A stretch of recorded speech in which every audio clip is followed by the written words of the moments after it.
Hi guys, I thought I'd just give you a quick demo on how to make a pitfall trap so that you can use it to survey the mini beasts in your garden.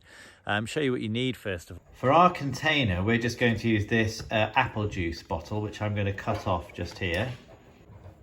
So we've prepared the pitfall trap jar, which is like this. Now it's not absolutely essential, but you can put some holes in the bottom so that if water does get in there, it can drain and won't drown anything that's trapped. But if you're going to cover the top and if it doesn't rain, it won't be necessary, but we're going to do that anyway. Here is the juice container that we drilled some holes in the bottom of. The reason for the holes is just if it does rain, then the things that you catch won't drown. You don't necessarily need holes in the bottom. For this one, I can use a jam jar and then cover the top with a piece of slate that looks like this. Small things like to go under the slate, so when you sink your jar into the ground and it's the lip of the jar is level with the surface of the ground, then you cover it with the slate. No rain can go in there. It should be reasonably dry and it'll catch whatever goes in. The other thing you'll need is a spade or a small trowel like this one to dig a hole. And essentially what you're going to do is dig a small hole in the ground close to vegetation. And you're going to sink your pot, your jar, into the ground so that the top of the jar is level with the surface of the ground. Cover it with a piece of slate, but leaving a little gap so that things can get in. So put a couple of stones to raise the slate just above the edge of the jar, and then sink it into the ground and leave it for at least a few hours, probably overnight, and then see what you've caught. So you need to find an area close to vegetation that's shaded and well protected, and we're going to just dig a little hole here and we're going to put our jar into that hole. So we've dug our hole and put our jar in, and now it's important to put the soil back around the edges of the jar to create a smooth run up to the edge. So now we've got our pot sunk in the ground, level with the lip level with the ground. We're going to now cover it. So I'm going to put a couple of bits of wood or stone either side, and then our slate we're going to put over the top like that, so that little things can go underneath and fall into the jar. So we've emptied our pitfall trap into this container, and these are the sorts of things you might have found. You can see here we've got a couple of wood lice, we have a worm, we have a centipede, and we have a slug. Yes, Arthur, it's a worm. So if you can't identify what the creatures are exactly because you're not sure, you can use iNaturalist, and I'm going to show you how to do that now. So once you've caught some creatures in your pitfall trap, you need to be able to identify them. I'm going to show you now how you do that using the iNaturalist app. If you look at the bottom of this screen, you'll see there are some apps there, and the iNaturalist app is the green bird. So if we just press on that, it will bring up the iNaturalist app. And you can see here I've already made a few observations, and so what you want to do to actually identify what you have found once you've registered and you downloaded the app and registered is if you look in the middle of the bar at the bottom of the page, there's a button that says Observe. So if you press Observe,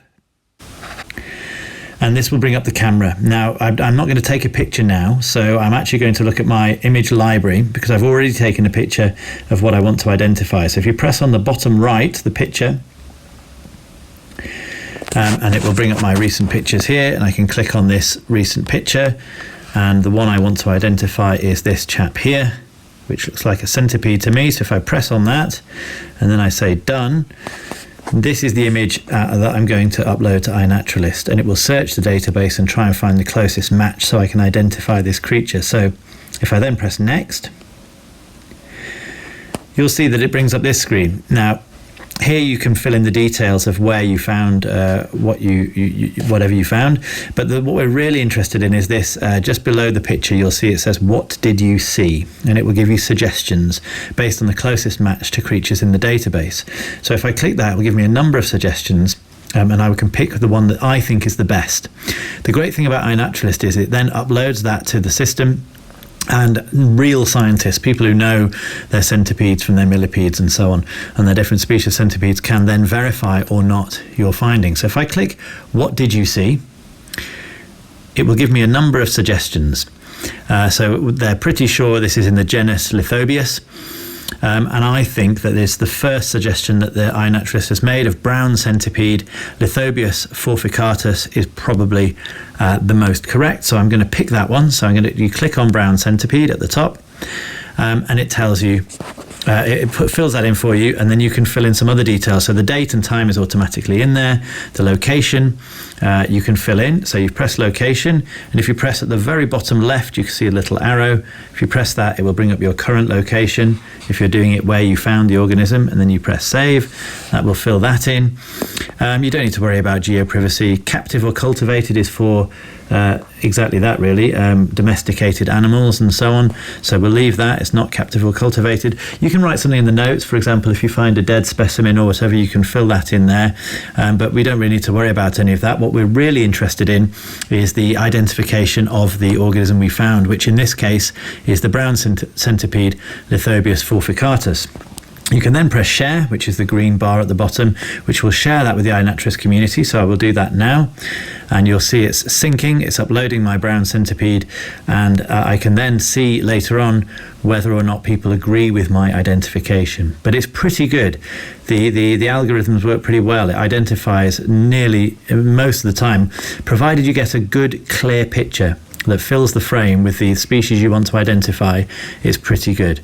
So there we go. Brown centipede is what I found, and you can do that for all of the creatures that you find in your Pitfall trap.